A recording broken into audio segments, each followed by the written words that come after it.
আন্তর্জাতিক অপরাধ ট্রাইব্যুনালে শেখ হাসিনাকে আসামি করে মামলার দাবি জানিয়েছে বৈষম্য বিরোধী ছাত্র আন্দোলন। বক্তারা হুঁশিয়ারি দিয়ে বলেন, খুনিদের পুনর্বাসনের চেষ্টা হলে ২০ দাঁত ভেঙে দেওয়া হবে। বিকালে ঢাকা বিশ্ববিদ্যালয়ের রাজু ভাস্কর্যের সামনে আন্দোলনে নিহতদের স্মরণ ও সাবেক প্রধানমন্ত্রী শেখ হাসিনার ফাঁসির দাবিতে বিক্ষোভ সমাবেশে বক্তারা অভিযোগ করে বলেন, বর্তমান অন্তর্বর্তীকালীন সরকার ছাত্র আন্দোলনে নিহতদের খুনিদের পুনর্বাসনের ষড়যন্ত্র করছে। বক্তারা অভিযোগ করে বলেন, কিছু কিছু গণমাধ্যম খুনিদের পুনর্বাসনের চেষ্টা করছে। এই অপচেষ্টা বন্ধেরও আহ্বান জানানো হয় সমাবেশে।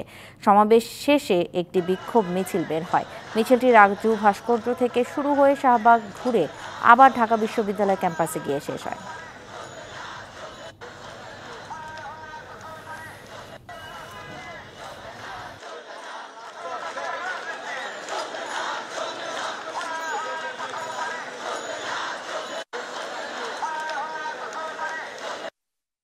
এই অন্তর্বর্তীকালীন সরকারের কাছে আমরা দাবি করছি, খুনি হাসিনাকে আসামি করে আন্তর্জাতিক অপরাধ ট্রাইব্যুনালে মামলা দায়ের করতে হবে।